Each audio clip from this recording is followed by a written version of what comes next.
एक खास शख्सियत के साथ मुलाकात। देखिए जयदेव पटेल के साथ नंबर 1 इंडिया न्यूज पर रोजाना रात 9 बजे। नमस्कार व्यूअर्स, मैं जयदेव पटेल और आप देख रहे हैं नंबर 1 इंडिया न्यूज। आपका एक बार फिर स्वागत है एक खास शख्सियत के साथ मुलाकात प्रोग्राम में। आज हम बात करेंगे लोकसभा में ये बिल को आज जेपीसी में भेजने की मंजूरी मिल गई। ऐसे में इसके क्या मायने और इसी के साथ साथ में आज जिस प्रकार से विपक्ष द्वारा एक बार फिर हंगामा देखने को मिला, आखिर इसके क्या मायने, इन्हीं दावों पर बात के लिए हमारे साथ खास सम्मान है बीजेपी के राज्यसभा सांसद और साथ ही उत्तर प्रदेश पूर्व उप मुख्यमंत्री डॉक्टर दिनेश शर्मा। डॉक्टर दिनेश शर्मा जी, आपका बहुत बहुत स्वागत है आज हमारे प्रोग्राम में। बहुत धन्यवाद आपका। डॉक्टर दिनेश शर्मा जी, आपसे देखिए, मेरा पहला सवाल है मैं कि एफसीआर एक बिल को आज जेपीसी में भेजने की जो लोकसभा मंजूरी मिली, इस पर आपकी प्रतिक्रिया है?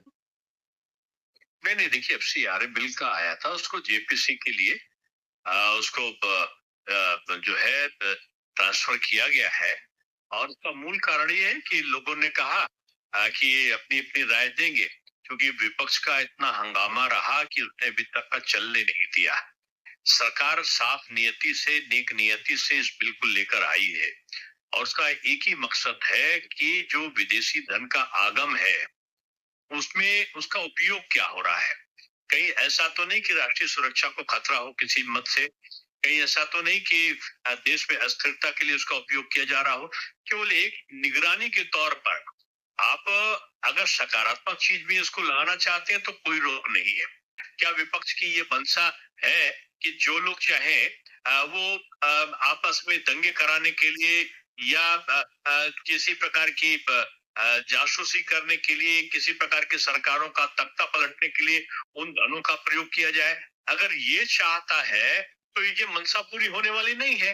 मोदी सरकार ने ये निश्चय किया है कि हमारी प्रथम जो प्राथमिकता है वो है पूरे देश की सुरक्षा, और देश में अस्थिरता का वातावरण न लाया जाए। धन का दुरुपयोग की जगह अगर सदुपयोग हो और एक सकारात्मक दृष्टि से किसी चीज में उसका उपयोग किया जाता तो सरकार को कोई आपत्ति थोड़े है। सरकार तो केवल उसका ये मांग रही है जवाब कि उसका उपयोग किस चीज में किया जा रहा है, और ये पूरा अधिकार है किसी भी सरकार को। ये उसका आंतरिक मामला है कि अगर विदेश से कोई पैसा आता है तो वो किस मद में और कहां पर किसके द्वारा खर्च किया जाता है, ये पूछने का अधिकार प्रत्येक देशों की सरकारों को है। और यही भारत सरकार भी कह रही है, एनडीए सरकार ने यही कहा है। और शायद इसीलिए ये बिल की जो प्रावधान थे, इसमें किसी प्रकार की किसी मिशनरी को खतरा नहीं है, किसी मदरसे को खतरा नहीं है। आप अगर सकारात्मक कर रहे हैं तो सरकार का कोई हस्तक्षेप नहीं है। अगर कोई नकारात्मक चीजों की कोई शिकायत आती है तो उसके लिए कानून बना हुआ है।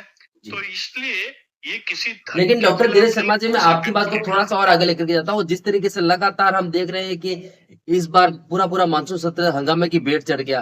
कभी विपक्ष की तरफ से मांग की गई कि हम चर्चा चाहते हैं छात्रों के जो प्रोटेस्ट है उसको लेकर, कभी उनकी तरफ से मांग की गई कि जो राम मंदिर चंदा चोरी वाला प्रकरण है उसको लेकर के, कई मांग की गई पेलेट गन का जो इस्तेमाल किया गया उसको लेकर के। पर सरकार वार्ता करने के लिए बिल्कुल तैयार थी, और 3 बार इसके लिए, 3 बार से भी ज्यादा जो हमारे संसदीय कार्य मंत्री हैं किरण रिजिजू, वो विपक्ष के नेता प्रतिपक्ष से मिले, उनके नेताओं से उन्होंने वार्ता करी और उन्होंने कहा कि जब चाहेंगे अमित शाह जी आके पूरे वक्तव्यों पर, पूरे विषय पर, प्रकरण पर वक्तव्य देंगे।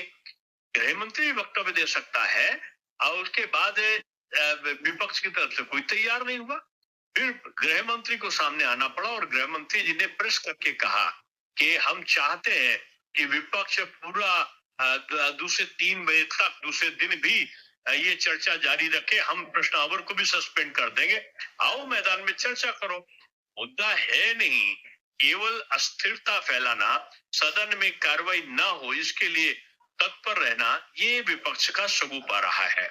और विपक्ष इसके लिए जो जनता के प्रति उसकी जवाबदेही है उससे वो भाग रहा है। और शायद यही कारण है कि गृह मंत्री को खुद स्वयं आगे आना पड़ा और उन्होंने कहा कि पूछो आप जो पूछना चाहते हो। आओ नेता प्रतिपक्ष से कहा कि आप सदन के अंदर, राहुल जी आप चर्चा करो, आप सड़कों पर चर्चा करना चाहते हो, आपने संसद के पूरे परिसर को एक नाटक मंडली के रूप में आपने उसको प्रस्तुत कर दिया, ये उचित नहीं है। और शायद इसी कारण से जो नेता प्रतिपक्ष का बयान रहा है, सभी लोगों ने उसकी आलोचना करी है। जी। डॉक्टर दिनेश शर्मा, जिस तरीके से झारखंड के रांची में लगातार स्टूडेंट का जो प्रोटेस्ट चल रहा है, झारखंड मुक्ति मोर्चा का ये कहना है कि भारतीय जनता पार्टी इसको हवा दे रही है और आंदोलन को शांत करने की कोशिश नहीं कर रही है, छात्रों को बढ़ावा दे रही है।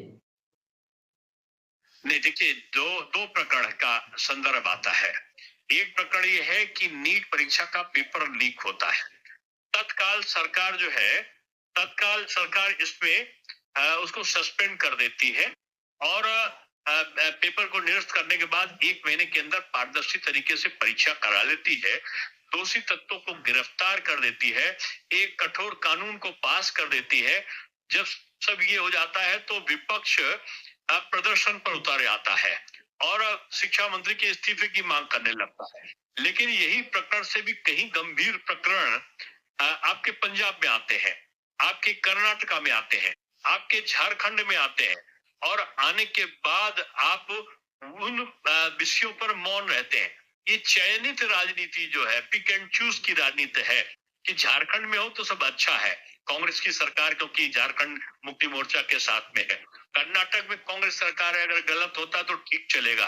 पंजाब में उनके सहयोगी आम आदमी पार्टी की सरकार है, अगर भ्रष्टाचार हो रहा है और छात्रों के साथ अन्याय हो रहा है तो ठीक है। मैं समझता हूँ इस प्रकार के कृत्य इनकी एक पक्षीय कार्रवाई को उजागर करते हैं। शायद विपक्ष का सबसे फेल्योर होने का कारण यही रहा है। डॉक्टर दिनेश शर्मा जी, आपसे मेरा एक आखिरी सवाल है कि जम्मू कश्मीर में जिस तरीके से कश्मीरी पंडितों को जान से मारने की जो धमकी मिली 15 अगस्त से ठीक पहले, उस पर फारूक अब्दुल्ला का यहाँ कहना है जम्मू कश्मीर के एलजी है उनको इस्तीफा दे देना चाहिए। आप इसको कैसे देखते हैं? देखिए, फारूक साहब और विषय पे तो खुद जवाब देने के लिए कहते हैं और इस विषय पे वो कहते हैं एलजी करें। अरे भाई, जब आपकी डेमोक्रेटिक सरकार चुनी गई है तो वो इस दायित्व को क्यों निर्वहन नहीं करेगी? आप समय आता है तो आप आतंकियों का पक्ष लेते घूमते हो, पाकिस्तान से वार्ता के लिए आप पैरोकारी करते घूमते हो और जब वो धमकी देते हैं तो कहते हो कि आपको राज्यपाल से पूछना चाहिए। मैं समझता हूं कि ये दायित्व तो राज्य सरकार का भी है और राज्यपाल तो वहां के ही हैं, वो हमेशा कदम कड़े उठाते हैं और उठाएंगे भी, लेकिन अपनी जिम्मेदारियों से भागना नहीं चाहिए। डॉक्टर दिनेश शर्मा जी, आपने हमारे लिए समय निकाला, उसके लिए आपका बहुत बहुत धन्यवाद। बहुत आभार है।